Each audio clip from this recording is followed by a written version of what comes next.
I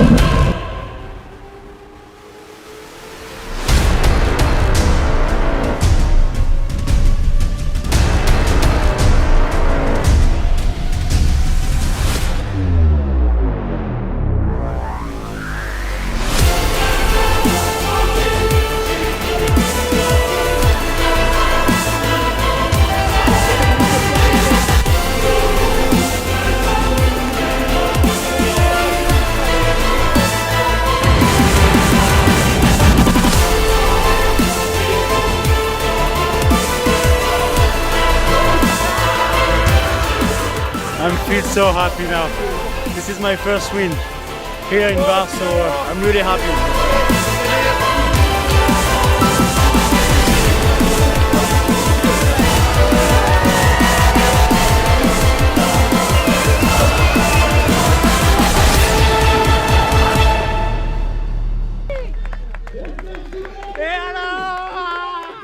Hello tout le monde, aujourd'hui on se retrouve pour un nouvel épisode de ma série à la force du mental dans lequel j'ai eu la chance de recevoir Simon Billy, un skieur de vitesse qui a notamment été champion du monde au classement général cette année. Il a aussi la 3e meilleure performance historique de vitesse.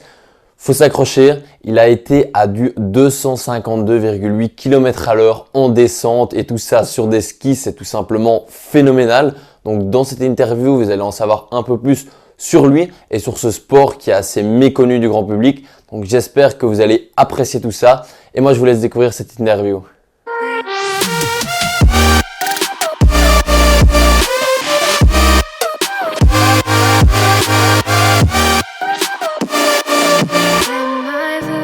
Je m'appelle Simon Billy, j'ai 29 ans et je suis skieur de vitesse. Je suis en équipe de France.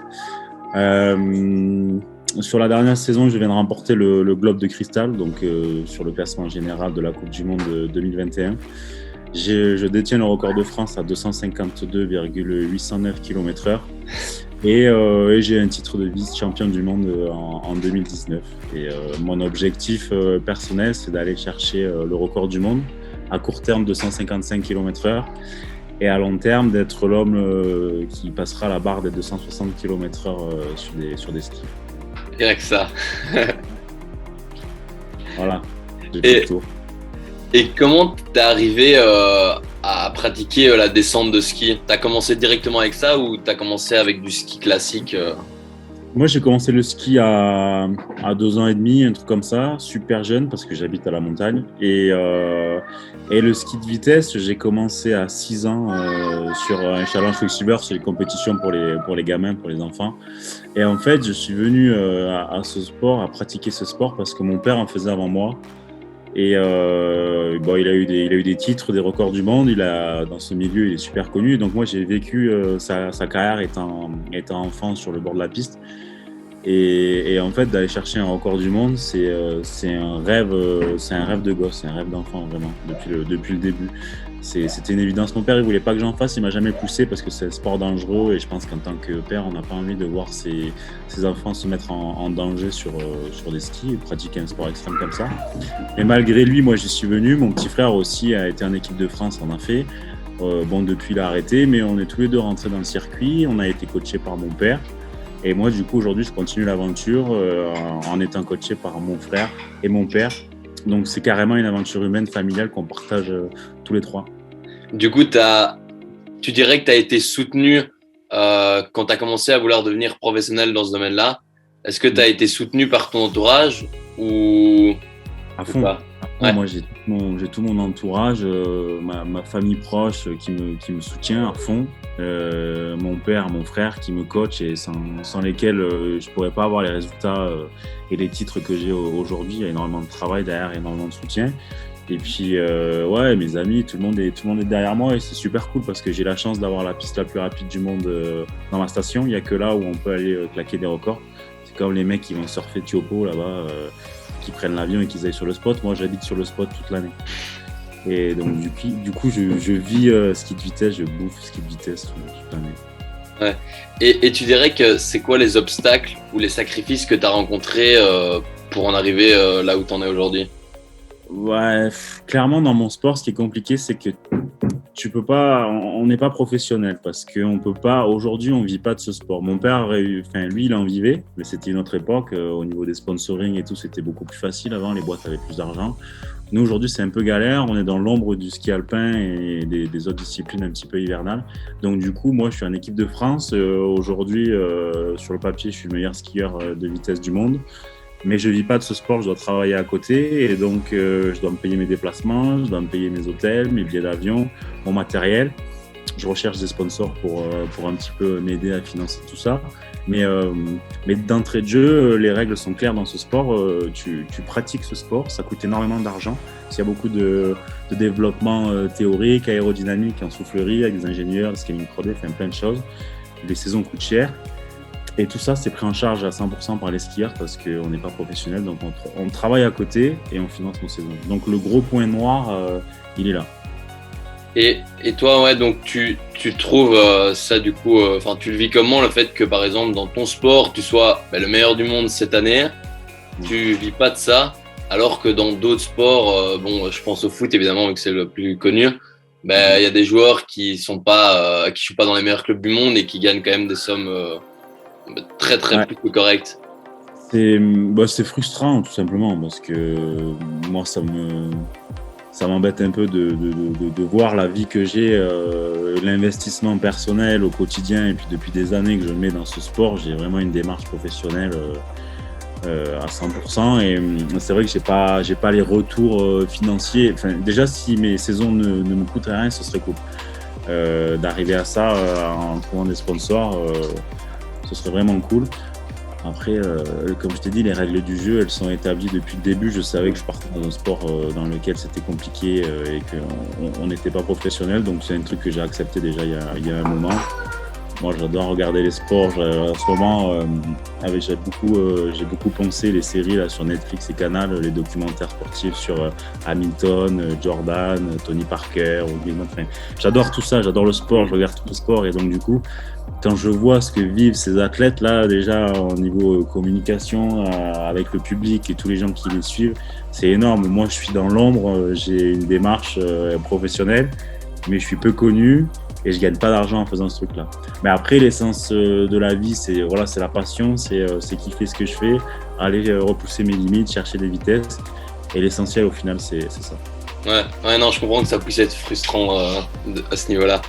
Ouais. Et j'aimerais savoir, pour être un bon skieur de descente, tu dirais que c'est quoi les qualités physiques ou mentales, parce qu'évidemment, mentalement, il faut être costaud, je pense, les plus importantes? Il faut les deux. C'est clair que dans notre sport, le mental, ça compte énormément parce que le jour J, quand tu pars d'en haut de la piste de Chabrières, ici à Vars, la piste la plus rapide, tu passes de 0 à 200 km/h en 6 secondes. Tu vas faire un run à plus de 250 km/h et pour aller chercher une performance, il faut accepter de se mettre en danger et quelque part de mettre un petit peu ta vie en jeu pour aller chercher une performance. Donc ça, c'est un travail mental qu'on fait sur nous depuis des années. Nous, on est conditionnés pour ça depuis qu'on est gamin. Je travaille énormément. Je n'ai pas de prep mentale, je n'ai pas de préparateur à ce niveau-là, mais par contre, je fais ma propre prépa. J'habite sur site, je vais voir la piste tout le temps, je suis dans l'environnement ski de vitesse et c'est un truc que je travaille au quotidien. Et justement, travailler dur à l'entraînement physiquement, sur son matériel, toute l'année, tout ça, en fait, ça va t'amener dans de bonnes conditions mentales le jour J. Et ensuite, physiquement, le skieur de vitesse, on sait que le physique, le poids, ça nous fait avancer. Voilà, c'est physique. Quand tu lances quelque chose de lourd dans une pente, tu vas plus vite. Le problème qu'on a, nous, c'est qu'à partir de 220-230 km/h, c'est un sport aérodynamique. Donc, si tu es trop lourd, tu vas forcément être volumineux et pousser plus d'air dans la descente. Donc, par titre de comparaison, moi, quand je skie face à mes concurrents aujourd'hui, physiquement, ils sont plus gaillards que moi. Moi, je fais 1m84 pour 86 kg là aujourd'hui. Eux, ils sont à 1m88, 90 pour 100, 105 kg. Quand on superpose sur des logiciels, les skieurs, au départ, ils accélèrent beaucoup plus vite que moi. Mais ensuite, sur la partie aérodynamique, on voit qu'ils peinent un petit peu, ils poussent plus d'air. Et moi, du coup, je suis plus performant sur l'aéro. Et j'arrive, je refais mon retard et je passe devant. Donc après, c'est un match physique. En fait, il faut travailler le rapport poids-volume. Ça, c'est propre à chaque skieur, à sa morphologie, à sa façon de skier et à sa position. Et du coup, il faut trouver les bons ajustements. Donc un juste milieu entre les deux. Mais du coup, l'air de rien, c'est un sport où à côté, il faut quand même énormément de recherche pour votre matériel et tout ça. Parce que je sais pas avec quoi c'est des combinaisons, je sais pas en quelle C'est des matière. combinaisons, c'est en latex, c'est du lycra en de polyuréthane en fait. C'est un truc un peu stretch qui moule totalement le corps. C'est une seconde peau. En dessous, on a une dorsale de protection juste dans le dos. Mais sinon, on a rien d'autre sous la combi. On skie à 250. C'est comme si on était à poil sur les skis, quoi. Et, et du coup, ouais, il y a énormément de travail derrière parce que pour arriver à une performance dans ce sport, on arrive, c'est pas comme dans le foot où tu vas voir arriver par exemple un Kylian Mbappé quand il avait 17 ans, il a tout cassé, il a explosé en Ligue des Champions et tout, il a fait des performances de dingue. Dans mon sport, c'est impossible. Il y a tellement de paramètres à ajuster au niveau physique, au niveau de l'expérience, au niveau de la gestion de la vitesse, au niveau mental et puis aussi au niveau technique. Technique, j'entends la recherche en soufflerie, le développement du matériel, le travail sous les skis. Il y a énormément de travail sous les skis aussi. Et en fait, tout ça, tu passes des années à ajuster plein de curseurs et le jour où tout est au vert, où tout est calé, ben, tu vas pouvoir aller faire des performances. Et en général, on dit que ça arrive autour de la trentaine, vers 30 ans. Et moi, aujourd'hui, j'ai 29 ans. Ça fait quelques années que je suis dans le top, tu vois, mais ça a payé vraiment cet hiver-là. Sur le peu de compétitions qu'on a fait, bon, il y en a les 80% qui ont été annulés par le Covid. Mais toutes les compétitions qu'on a fait cette année, je les ai toutes gagnées. Ouais. Largement en plus. Et du coup, c'est tout ce travail-là en amont qui a été fait et qui commence à payer. Et en termes d'entraînement, tu t'entraînes comment pour aller plus vite du coup? Là aujourd'hui, physiquement, bon, je suis en pause, je suis en vacances, donc en ce moment je fais pas grand-chose. Mais sinon, dès que j'ai ma prépa physique, bon, je travaille à côté, mais j'essaie de faire 5 séances de muscu de prépa physique par semaine. On va travailler plutôt sur les cuisses, sur le gainage, sur les abdos. Par rapport à la position du skieur, j'essaye de gagner du poids, mais à des endroits cachés. Donc, quand tu regardes la position, en fait, du coup, je vais essayer de charger à fond sur les pecs, sur les abdos, sur les cuisses, dans les fesses. Je veux pas développer mes bras, je veux pas développer mes épaules, le dos non plus, les mollets non plus, parce que en fait, si je travaille ces groupes musculaires, ben, ça va m'élargir et ça va modifier mon aéro. Donc ça non. Et ensuite, il y a énormément de travail sous les skis. Moi, je passe des centaines d'heures dans mon ski room en bas à bosser sur mes skis parce que le ski, ça fait la différence. On s'est rendu compte qu'entre une paire de skis basique et une bonne paire de skis, tu peux avoir 5-6 km/h d'écart. Donc, en fait, il y a énormément de travail. Le ski, c'est comme les Pokémon, c'est comme le vin. Je veux dire, au début, ils sont nuls. Quand ils sortent de l'usine, ils sont neufs. Tu vas travailler dessus des années pour les faire évoluer. Tu vas les farter. Tu vas appliquer une résine dessus. Tu vas en prendre soin, tu vas les nourrir. Et puis, tu vas aller les skier. Tu les fais glisser. Tu répètes. Et en fait, à un moment donné, ils vont arriver. Tu les prends là et puis tu les fais monter à ce niveau-là. Avec le temps, tu les rends meilleurs. Tu les fais évoluer. C'est énormément de temps, tout ça. Au final, c'est un peu comme la Formule 1, mais sur de la neige, quoi. C'est pareil. On dit souvent, les gens qui viennent nous voir, les journalistes, et quand ils nous voient pratiquer ce sport, on dit que c'est la F1 du ski, quoi. C'est exactement pareil, parce qu'il y a une grosse partie aérodynamique avec des chercheurs, des scannings en 3D, de l'édition de pièces, des casques, on teste. Les mecs, ils t'adonnent aussi un petit peu. On fait beaucoup de recherches à ce niveau-là. Et puis les skis, c'est pareil. Moi, j'ai 40 paires de skis en bas et c'est comme un F1. Ils ont des pneus slick, ils ont des pneus médium, des pneus pluie. Et moi, j'ai des skis pour différents types de neige et de température qui sont différents, avec des structures, des dessins en dessous, sous la semelle qui sont différents. Et en fonction des conditions, j'adapte mes paires de skis à la neige que je retrouve le jour J. Ouais. Et je me demandais, comme c'est un sport très très dangereux, à quoi tu penses quand tu es au-dessus de la piste et même quand tu descends et que tu es à pleine vitesse? En fait, la peur et l'appréhension, elle est présente la veille, avec un petit peu la pression des résultats et ouais, la peur qui se fait ressentir. On a du mal à dormir. Une veille d'un record du monde, d'un run à 250 km/h, tu gamberges dans ton lit, tu as du mal à t'endormir parce que voilà, tu as tous ces sentiments qui se mêlent. Mais après, c'est bon d'avoir peur parce que ça te permet de garder les pieds sur terre et de pas faire n'importe quoi non plus et de pas te mettre trop en danger. C'est un garde-fou, je dirais. Mais ensuite, quand je suis au start, que j'ai les spatules dans le vide et que je vais prendre mon départ, j'ai plus de peur, j'ai plus d'appréhension parce qu'en fait, tout ce qui s'est passé en avant, si tu t'es bien préparé, si tu t'es bien entraîné, que tu as passé des heures et des heures à te conditionner pour aller chercher cette performance, en fait, tu es prêt. Tu es simplement prêt et du coup, tu t'élances. Et là, au bout de 6 secondes, tu es à 200 km/h et puis au bout de 13-14 secondes, tu es à 250. Et le feeling, il est trop bon. Moi, quand je fais ce sport-là, il y a un truc dans la vie sur lequel tu n'as pas d'emprise, c'est bien, c'est le temps. Il te file entre les doigts et tu peux rien y faire. Et moi, quand je skie à 250 km/h, le temps s'arrête en fait. Il y a juste le corps qui se déplace dans le temps et dans l'espace. La sensation, elle est dingue, je te jure. Moi, j'entends rien du tout. Et j'ai plein de flashs de ma vie. C'est des flashs heureux à chaque fois, donc c'est cool, tu vois. Et c'est vraiment des moments particuliers que je vis à fond. Et c'est durant ces moments-là que moi, je me sens vivre. Et c'est là où ce sport prend tout son sens. C'est un mode de vie et c'est à 250 km/h que je me sens vivre, quoi. J'avoue que tu dois avoir pas mal de sensations à cette vitesse-là.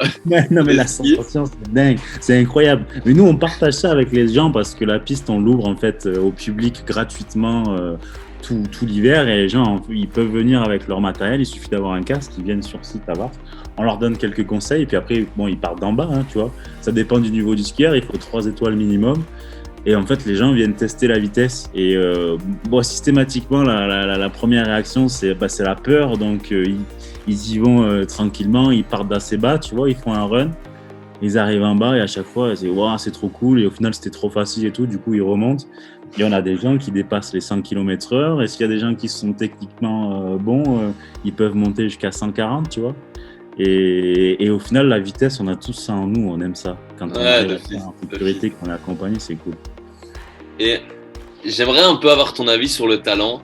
Si t'y crois pas, est-ce que pour toi c'est suffisant pour atteindre le plus haut niveau et faire des gros résultats? Un peu ton avis sur le sujet.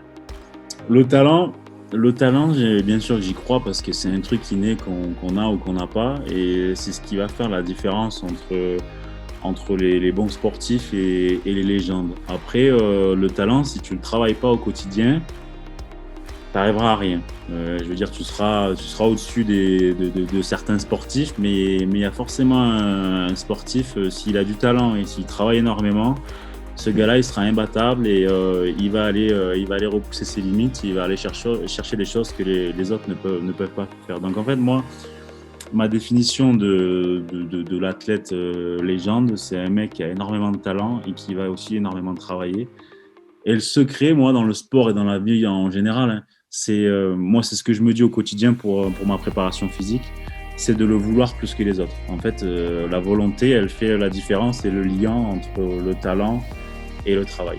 Si tu le veux plus que les autres, c'est pour toi. Et moi, au quotidien, je cultive cette idée-là. Je te dis droit dans les yeux qu'il n'y a aucun skieur de vitesse en ce moment qui veut aller chercher un record du monde plus que moi. Donc, je sais que le prochain record du monde, il est pour moi. Je vais aller le chercher parce que j'ai le talent et j'ai aussi énormément de travail, j'ai la volonté. Et aujourd'hui, je mets tout en œuvre pour aller chercher ce truc-là. Et c'est pas... Moi, c'est simplement de l'ambition. Hein. Je suis pas là en te disant ça dans un mood prétentieux, tu vois. C'est simplement de l'ambition et c'est ce qui me motive au quotidien. C'est talent, volonté et travail.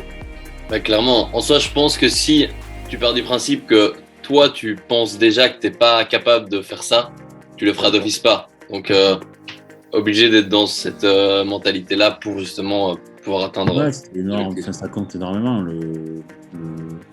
Le mode que tu as dans ta tête, le focus que tu as pour chercher une performance, si tu dis que tu n'y arriveras pas et que tu n'es pas le meilleur, tu as perdu d'avance.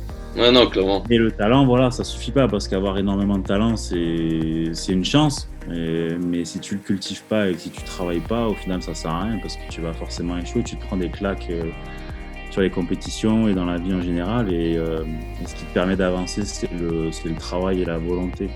Mm-hmm.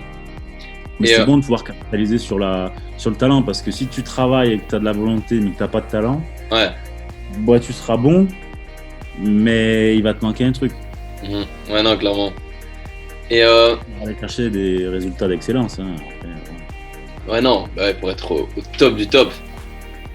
Et je me demandais, du coup, on parlait de la peur tantôt que tu peux avoir, et les appréhensions que tu pourrais avoir la veille de course.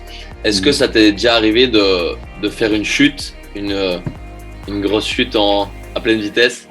Bah ouais, je me suis fracassé. Tu iras voir sur Internet, tu tapes Simon Billy, tu vas tomber dessus direct sur YouTube. Il y a eu pas mal de vues. Je me suis fracassé. Moi, j'ai chuté en 2017. C'était une tentative de record du monde. C'était un run à potentiellement 248-250 km/h. Et en fait, ce jour-là, moi, sur cette saison, j'étais sur un nuage. Je m'étais entraîné à domicile toute la saison. J'avais une confiance en moi inouïe. Et justement, j'ai pris le départ sans peur et avec une confiance extraordinaire. Et en fait, du coup, la piste et la vie et ce sport m'a remis les pieds sur terre, tu vois. Et je me suis crashé à 230 km/h. Donc je me suis fracassé, je me suis blessé à plusieurs endroits. Je me suis fait un genou, je me suis fait une cheville, je me suis fait les adducteurs, je me suis fait un coude. Et en fait, j'ai passé 10 mois en rééducation derrière. Du coup, je suis retourné sur les skis que la saison suivante. Et donc physiquement, il y a de la casse, mais en rééducation, on a des centres spécialisés, on se remet. Le plus compliqué, ça a été dans la tête. Parce qu'après une chute pareille, mentalement, ça a été vraiment compliqué parce que la peur et l'appréhension, justement, étaient là au quotidien et même pendant les runs, juste avant les runs, la veille, était tout le temps là. C'était l'enfer, j'avais cette chute qui était ancrée en moi.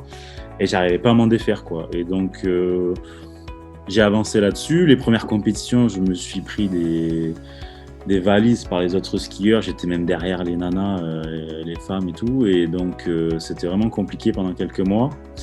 Et il y a vraiment que cet hiver-là, 2021, où la chute est restée derrière moi, où j'ai skié libéré dans ma tête, tu vois. Donc, ça a pris du temps, hein. 2017-2021, ça a été long. Ouais, d'office, une chute comme ça doit marquer quand même.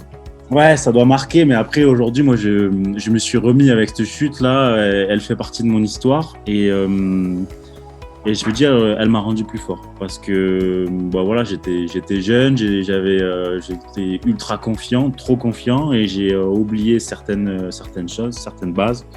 Et ça m'a remis les pieds sur terre. Et donc, du coup, aujourd'hui, je skie différemment. Et dans ma préparation physique, technique et dans mon entraînement quotidien aussi, c'est différent. C'est beaucoup plus pointu, beaucoup plus sérieux. Et je laisse rien au hasard parce que j'ai pas envie de revivre ça.